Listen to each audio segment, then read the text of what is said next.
জায়গায় কোথায় কোন জায়গায় কি বলেছেন, হাত দিয়ে কাউরে অন্যায়ভাবে পিটিয়েছেন, কোন মামলার রায় দিয়েছেন, অপরাধীদের শাস্তি না দিয়ে ছেড়ে দিয়েছেন, হাত বলে দিবে আপনি কার সতীর্থ করে নিয়েছেন, হাত বলে দিবে আপনি কোন জায়গায় সুদের টাকা, ঘুষের টাকা, দুর্নীতির টাকা, হারাম টাকা গুনেছেন, হাত বলে দিবে আপনি ফেসবুক দেখেছেন, উলঙ্গ নারীর ছবি দেখেছেন নাকি কোরআন দেখেছেন, হাত বলে দিবে আপনার দুনিয়ায় কোথায় গিয়া কি ধরেছেন, পাল্লা ধরতে গিয়ে আপনি কম বেশি করেছেন, গোস্ত দিতে গিয়ে হাড্ডি বেশি দিয়েছেন, গোস্ত কম দিয়েছেন, আপনার হাতে যতটুকু হাতের কাজ ছিল, দুধের ভিতরে পানি মিশাইছেন হাত দিয়া, যৌতুকের টাকা নিয়েছেন হাত দিয়া, জমি ঠকাইয়া টাকা গুনছেন হাত দিয়া, বোনকে ঠকাইয়া টাকা গুনছেন হাত দিয়া, সুদের টাকা গুনেছেন, ঘুষের টাকা গুনেছেন, অন্যায় টাকা গুনেছেন, জুলুম করে টাকা গুনেছেন, চাঁদা খেয়ে টাকা গুনেছেন, গরিবের কষ্ট দিয়ে টাকা গুনেছেন,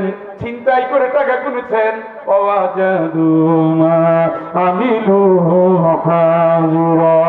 চিৎকার করে বলেন আল্লাহু আকবার। এই তো শুধু হাতের কথা বললাম, কত পাপের সাথে আপনি জড়িয়ে আছেন। আপনি পাপ করার সময় এদিকে তাকান ওদিকে তাকান, কোনো লাভ নাই। নিজের বডিটা আপনার রাজসাক্ষী।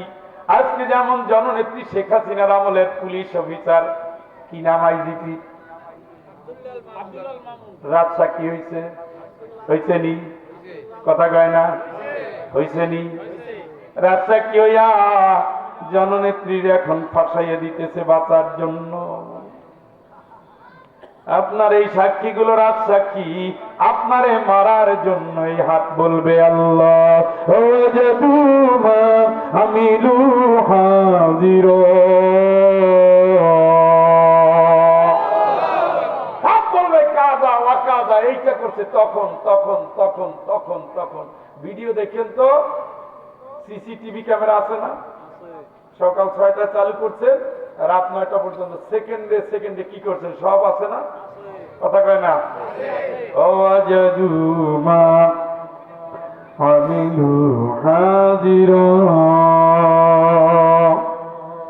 সব আমল, সব আমল, হাত পাও চোখ কান এগুলো সাক্ষী দিতে দিতে আপনি কাহিনী। এরপরে যে আমল আমলের দুয়ার আল্লাহ খুলে দিবে, সুবহানাল্লাহ। ফেরেশতা বলবে আল্লাহ এই আমল নিয়ে দাঁড়াইছে, এই ব্যাপারে কিছু কও। কি এত সাক্ষী নিচে আর দরকার নেই, আলকিয়া ফি জাহান্নাম, ওরে ধরে সোজা জাহান্নামের ভিতরে ফেলে দে।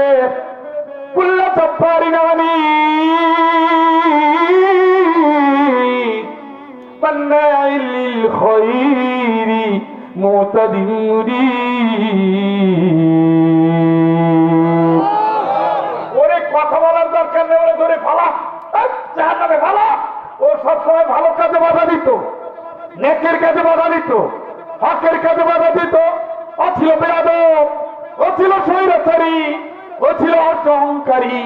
মান্নাইল লিল খায়র, ভালো কাজে বাধা দেওয়াই ছিল রাজনৈতিক কর্মসূচি, ঠিক কিনা?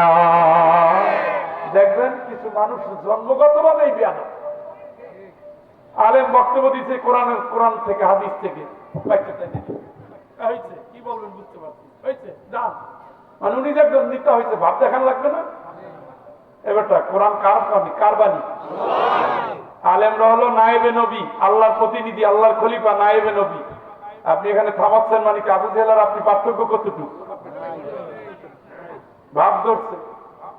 আবার যদি আল্লাহর আইনের পক্ষে একটা স্লোগান, জীব বা কাটতে কুত্তে রেখা হবে, মানে পাওয়ার, মানে ভাবটা এমন পুরো দুনিয়ার মালিক উনি।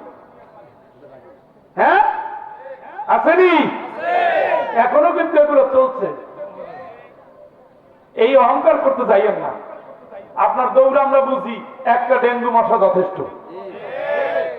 আল্লাহ পাকের কোন শাস্তি লম্বা সময় ধরে হয় না, অল্প সময়। আমাদের যেন শাস্তি দিতে কয় মিনিটে জানো,